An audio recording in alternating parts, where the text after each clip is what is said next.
Well, hello everyone. It's me, David MacPhail, back again for another video, another Book Week Scotland video for my friends at Language Hub. Uh, I'm back today to answer some questions and also to give you a world premiere exclusive. So first of all, I've got a question. Start off with a question. I've got a question from Veronica Macready. Hello, Veronica.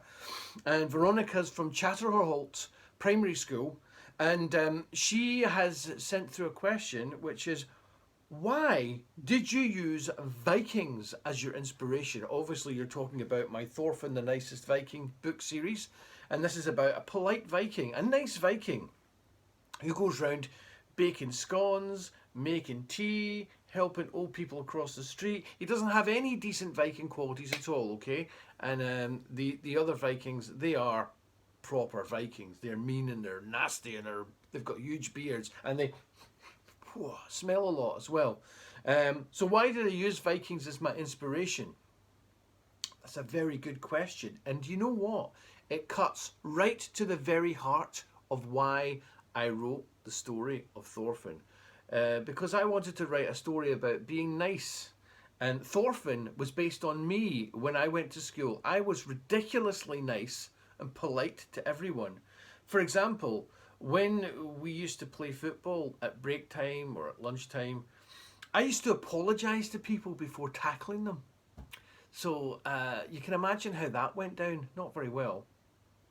So I was very polite and I wanted to write a book about that.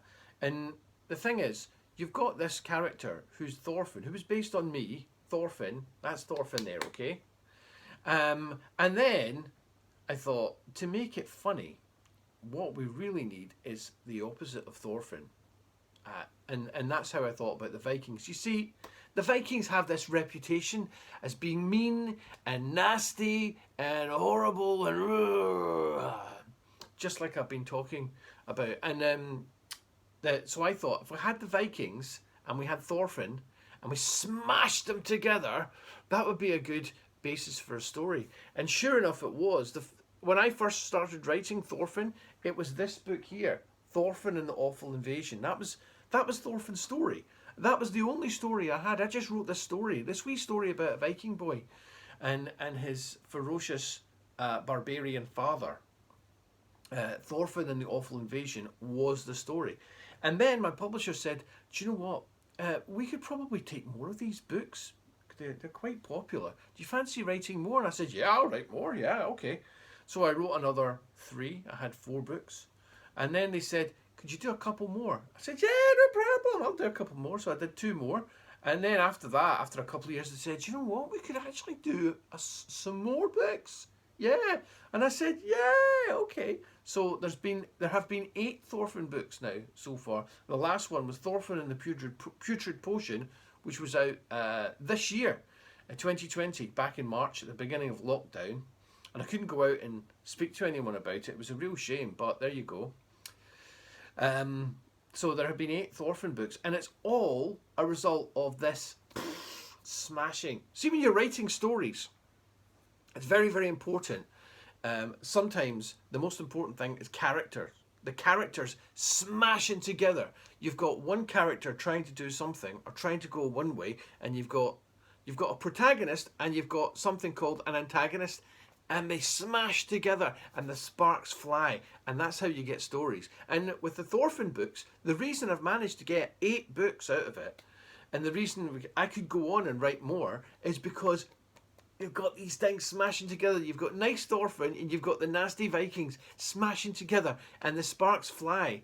And so I keep having ideas about what else I could do with Thorfinn.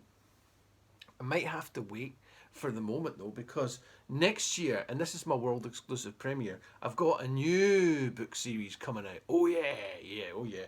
And if you've read the Thorfinn books, then you'll know. Because there's Thorfinn's best friend is Velda. And she is even more ferocious than most of the Vikings. And she is Thorfinn's friend, you know, and she supports him quite a lot, but she is pretty fierce. And so, next year, there's a new book series coming out I can't even show you the book cover because it's not done yet, but this is what the cover looks like. I can't show you a physical copy, that's what I mean, but this is what the book cover looks like. It's called Velda, the Awesomest Viking and the Voyage of Deadly Doom. Pretty cool, huh? Yeah, I quite like the cover. Richard Morgan, who illustrates the Thorfinn books, is illustrating these. So what's happening is that Thorfinn's best pal is spinning off and having adventures of her own. And I thought what I'd do, just to finish off here, is to read to you. I can't read to you from the physical book, but I've got it printed off. This is a world exclusive, by the way. No one else in the world has heard the story. You're going to be the first people to hear Chapter 1 of Velda, the Awesomest Viking and the Voyage of Deadly Doom. Okay, here we go. It was the Dark Ages, when kings and queens went stumbling around their pitch-black castles shouting, "Help! Where am I? Who turned out the lights?" The Vikings spread terror across the seas thanks to their fearsome dragon ships and their even more fearsome belching. The most feared of all the Viking dragon ships was the Valkyrie, a sleek, sturdy vessel with a sail of red and white stripes. The Valkyrie was crewed only by women, whose belching was so terrifying they could scare mermen half to death. The captain was a tall, blonde-haired woman called Freya. She was the loudest and stinkiest belcher of all. Like most captains, she liked to gaze out to sea a lot with her hands on her hips, giving loud, hearty laughs, as you would if you were living the life of adventure and scaring people silly. One day, as the Valkyrie was sailing the great northern sea, Freya turned to her helmswoman, Snow of Flurries, and said, "Set sail for the island of certain death." "Hoorah!" cried her crew. "Hoorah!" echoed the youngest and newest crew member, Velda of Indgar. The tiny girl with thick red hair poking out from under a too big helmet pumped her fists with glee. "Yes, certain death, finally!"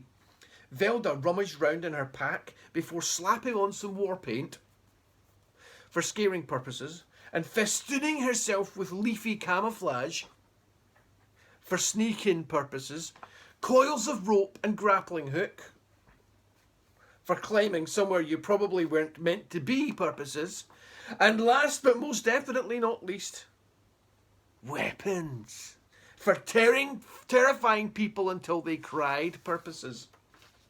She leapt in front of Freya, twirling her hips while whirling a gigantic axe round her head. "Oh, I'm so ready for certain death, boss."